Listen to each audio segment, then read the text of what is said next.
Hello everyone. हमारी आज की इस वीडियो में हम डेली बेसिस पर यूज़ होने वाले लॉन्ग इंग्लिश सेंटेंसेस की प्रैक्टिस करेंगे। तो चलिए शुरू करते हैं। हमारा आज का फर्स्ट सेंटेंस है, मेरे छत पर चिड़िया ने घोंसला बनाया है।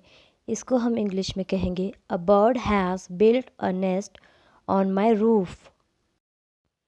ऐसा तो है नहीं कि उसने जानबूझकर किया हो। इसको हम इंग्लिश में कहेंगे, it's not like she did it on purpose. हाँ, ऐसा हो सकता है, यह बात भी हो सकती है। इसका इंग्लिश में सेंटेंस बनेगा, या that could be a thing. कब आपको इसकी सबसे ज़्यादा ज़रूरत होती है, इसको हम इंग्लिश में कहेंगे, when do you need it the most. उसने मेरा काम झट से कर दिया। He did my work at once.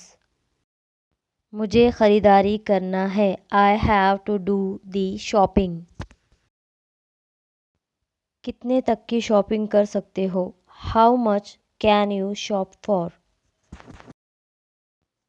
तुम्हारी ख़रीदारी हो गई। इसका इंग्लिश में सेंटेंस होगा, are you done with your shopping. मेरा शॉपिंग करने का मूड नहीं है। इसको आप इंग्लिश में ऐसे कह सकते हैं, I am not in the mood to shop. अगर आपको किसी से अंग्रेज़ी में कहना है कि मेरा मूड ख़राब है, तो आप इसे ऐसे कह सकते हैं, I am in a bad mood. उसका मूड अच्छा है। आप इसे कहेंगे अंग्रेज़ी में, she is in a good mood. आधा किलो कितने का है? How much for half a kilo. जितने चाहिए उतने ले लो। Take as many as you want. उसने मोबाइल ले लिया होगा। इसको आप अंग्रेज़ी में कह सकते हैं, he would have taken the mobile. या इसे नेक्स्ट तरीके से भी कहेंगे, he would have purchase the mobile. मैं नहीं चाहती थी कि ऐसा हो। इसको आप इंग्लिश में कहेंगे, I didn't want this to happen. रात गई बात गई। इसको आप इंग्लिश में कहेंगे, नाइट पास्ड मैटर एंडेड। उस दिन कुछ अजीब सा हुआ। Something weird happened the other day. ऐसा फिर मत होने देना। Do not let this happen again. माफ़ कर दीजिए, ऐसा फिर नहीं होगा। इसको आप इंग्लिश में कहेंगे, I am sorry, it won't happen again. पता नहीं आज जाने क्या हुआ होगा। इसको हम इंग्लिश में ऐसे कह सकते हैं, I have no idea what might have happened today. क्या आपने कभी सोचा कि अगर मैं ऐसा करूँगा तो क्या होगा? इसको हम इंग्लिश में कहेंगे, have you ever thought what would happen if I did this.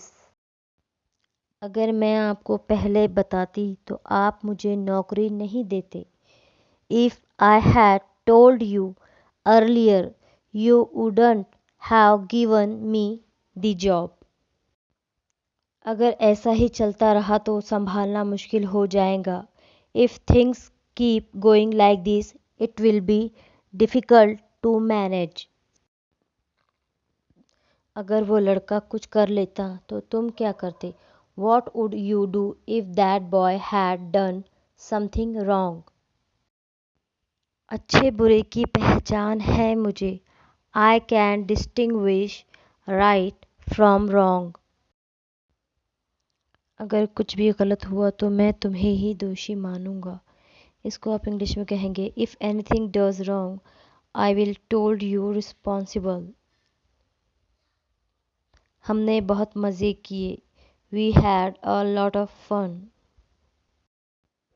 Job apply किए हुए मुझे 1 महीना हो गया। चलिए आप इस सेंटेंस को इंग्लिश में ट्रांसलेट कीजिए और मुझे कमेंट बॉक्स में इसका आंसर ज़रूर बताएं। और ऐसे ही प्रैक्टिस के लिए हमारे इस चैनल को सब्सक्राइब करें।